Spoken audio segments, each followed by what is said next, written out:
7 წლის წინ ავტოსაგზაო შემთხვევის შედეგად ჩვენი გადაცემის სტუმარი ფეხის გარეშე დარჩა. ეს იყო ძალიან მძიმე შემთხვევა, როდესაც თურქეთის გზაზე ავტობუსი გადაბრუნდა და ჩვენი კოლეგა, ჟურნალისტი და პროდიუსერი მაიკო ებრალიძე რეალურად ფეხის გარეშე დარჩა. 7 წელი საკმაოდ ბევრი დროა და ამ დროის განმავლობაში მისთვის არაერთი მძიმე ეტაპი იყო ისეთი, როდესაც ის ცდილობდა ფორმაში ჩადგომას, პროტესტთან შეთვისებას, შეგუებას ამ ყველაფრის მიმართ, მაგრამ მთავარი აქცენტი, რაზეც აკეთებდა მაიკო ყოველთვის, ეს იყო დაბრუნებოდა ის ჩვეულ ქალურ ფორმას და ქუსლიანი ფეხსაცმლით გავლას.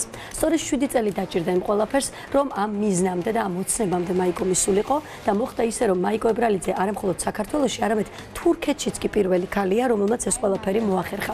ჩვენ ახლა სტუდიაში სწორედ მაიკო შემოგვიერთდება, რომელიც სწორედ აი ამ თავისი ახალი ფეხის პროტეზით და უკვე ქუსლიანი ფეხსაცმლით მოდის ჩვენთან. სულ რამდენიმე ხნის წინ ჩამოვიდა ის თურქეთიდან, სადაც ინოვაციური ახალი ფეხის პროტეზი მოირგო და ეს იყო ახალი ნაბიჯი არა მხოლოდ შენთვის მაიკო, არამედ იმ პროფესიონალებისთვის, ვინც პროტეზზე მუშაობენ და მათთვისაც ეს იყო რაღაცა საქმიანობაში ახალი ნაბიჯი, ახალი ერა და პირველი პაციენტი მაიკო ებრალიძის სახით. ხო ასეა? ნამდვილად ასეა, მოგესალმებით ყველას.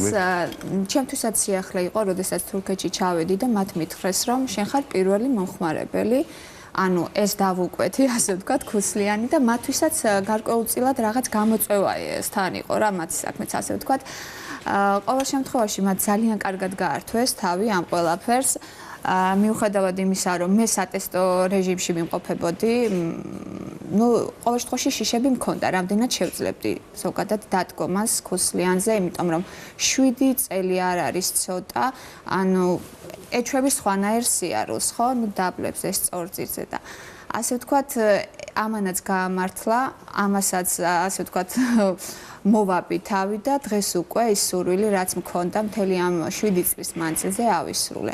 მაგრამ რა არის, იცი, რომ შეიძლება მაყურებელი ახლა ფიქრობს, რომ როდესაც ადამიანი არის სამი შვილის დედა, აქვს უამრავი საქმე ოჯახში, საქმიანად და დატვირთული პროფესიულად, ასეთი სირთულე გადალახა. განა რა ბჭყალებში ვიტყვი, ამოჩემება შეიძლება იყოს ის, რომ აი მაინც და მაინც შეძლოს ქუსლებზე გავლა.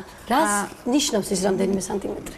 სწორად თქვი, მარიკა, ამოჩემება. შეიძლება ვინმესთვის ეს იყოს ამოჩემება, თუმცა ჩემთვის ეს იყო ძალიან მნიშვნელოვანი. იცით როგორ არის, როდესაც შეზღუდული შესაძლებლობის პირი ხდები, ძალიან ბევრ რამეს უნდა შეეგუო.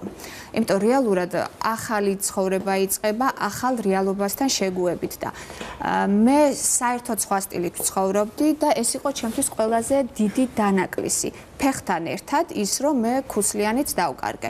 რა თქმა უნდა, მთელი ამ 7 წლის მანძილზე ვფიქრობდი, რომ აი ინტერნეტშიც ვეძებდი ხოლმე ვიდეოებს, თუმცა ვხედავდი როგორ ვიდეოებს, იცით, ცალკე ფეხი უნდა ყოფილიყო.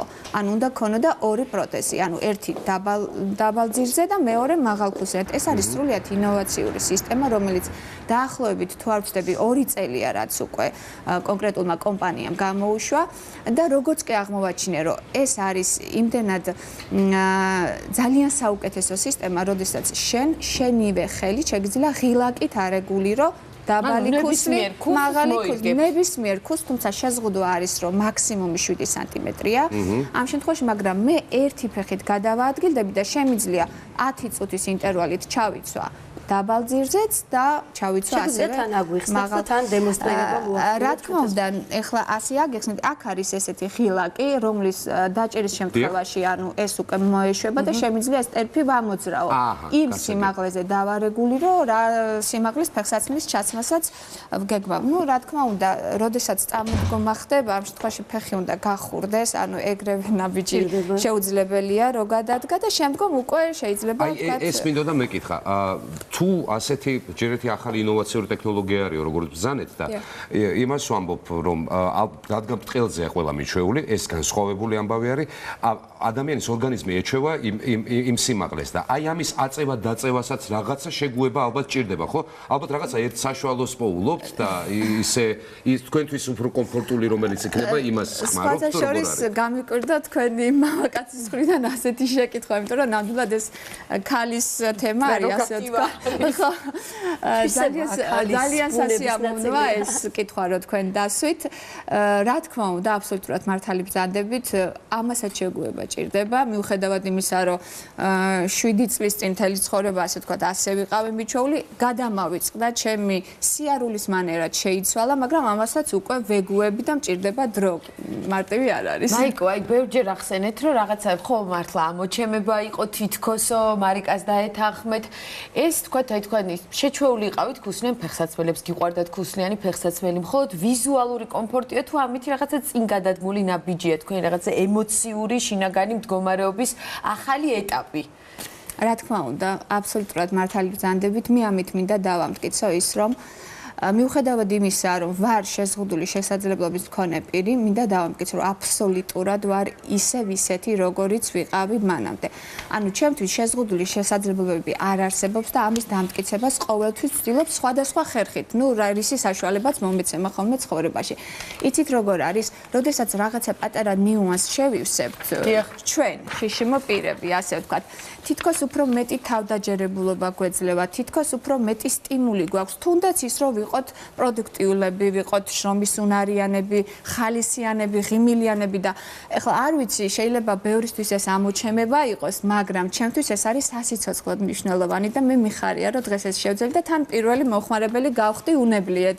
და წარმოგიდგენთ, რომ ეს სტიმული არის ალბათ ბევრისთვის და мотиваცია, მით უმეტეს მარიკამ აღნიშნა, რომ თქვენ სამი შვილის დედა ხართ, აგრძელებთ სამუშაოს, ძალიან აქტიური ხართ და ეს ყველაფერი, რა თქმა უნდა, ბევრისთვის შეიძლება იყოს მისაბაძი მაგალითი იმისათვის, რომ თქვათ ყურები არ ჩამოყარონ და აი თქვათ რაღაცა დეპრესიულ ნაწილში არ გადაინაცვლოს მათმა შინაგანმა მდგომარეობამ. რა თქმა უნდა, მე ხლა მიყურებ ჩემი მეგობრები, რომლებიც არიან შშმ პირები.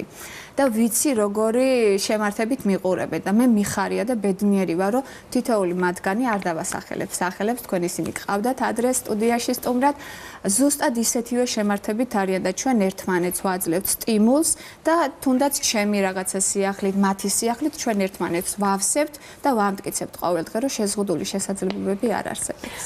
რეჟიმის რო ვილაპარაკოთ, იმიტომ რომ სამი შვილი როდესაც ყავს სამსახურში დადიხარ თან, ღილა კი გაქვს ახალი, რომლითაც ფეხი უნდა გადართო, მანქანით დადის მაიკო მინდა ვთქვა და არა მხოლოდ უბრალოდ მანქანით დადის, არამედ ავტომრბოლელიც არის და ეს არის ერთ-ერთი გამორჩეული შემთხვევა, როდესაც ავტომრბოლაში უკვე პროტეზიანი, წინა პროტეზიანი ფეხით მიიღო მონაწილეობა, ჩემო ვასიკო რო იცოდე.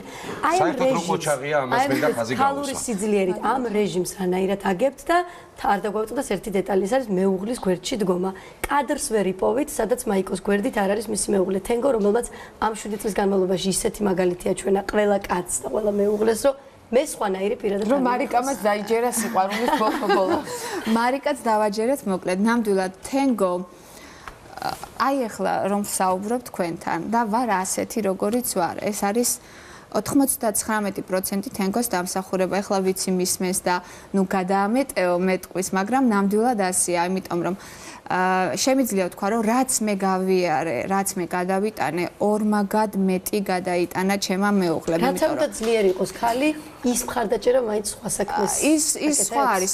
რა თქმა უნდა, მარიკა, იმიტომ რომ ხა მე თენგოს ზურგი რო არ მქონდეს, მე დამოუკიდებლად ნამდვილად ვიცი, რომ ვერ შევძლებდი, იმიტომ რომ ის ერთგვარად არის საყრდენი იმედის მომცემ, იმიტომ რომ ძალიან ბევრი ასე ვთქვათ, პრობლემა ახლდა პროტეზირებას, მორგებას, ნუ არის დეტალები ტექნიკური, რაშიც ახლა აღარ ვიშლები თქვენთან და ამ ყველაფერში უკვე თენგო გამოგივა შეძლებ აი ნახე უკეთესია აი გუშინ რო იყო ისე კი არ არის აი ახლა უკვე უკეთესია და რა თქმა უნდა ეს თითოეული ესეთი მიდგომა მეუღლის მხრიდან არის ძალიან დასაფასებელი და ჩემთვის აღმოჩენა იყო ჩემი მეუღლე. რეჟიმზე ხო, რეჟიმი იცით რა არის, მარიკა, მე ჩემთვის ყოველთვის იყო 24 საათიანი რეჟიმი და ყოველთვის ანუ პირიქით ვცდილობდი, რომ ამ ფეხს ჩემი რეჟიმი არ დაერღვია, ის აქტიური რეჟიმი არ დაერღვია. ეხლა მაგალითად შეიცვალა ის ჩემი ქუსლიანის თემით, რომ დაბა ძილიანთან ერთად ჩემი ქუსლიანიც არის მანქანაში.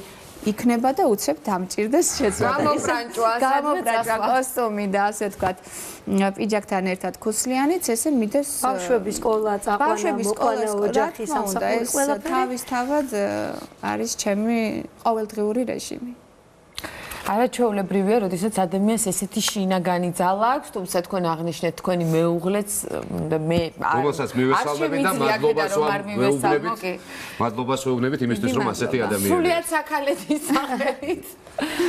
ავტოპრობოლელობის საკითხს ხო არ მიუბრუნდებოდა თქვენი ინტერესები კიდევ ერთხელ? რა თქმა უნდა, მე სულ არ დაინტერესებული და როგორც კი იქნება რაიმე, ასე ვთქვათ, ინიციატივა, წამოწყება, ჩაინიშნება, რა თქმა უნდა, პირველი მე ვარ ხელისაწერი. მე მინდა ჩაგეკითხოთ, წეგან მარიკამ კი აღნიშნა, მაგრამ კარგად ვერ გავიგე. თქვენ პირველად, როდესაც მიიღეთ მონაწილეობა ავტორბოლაში, უკვე არა.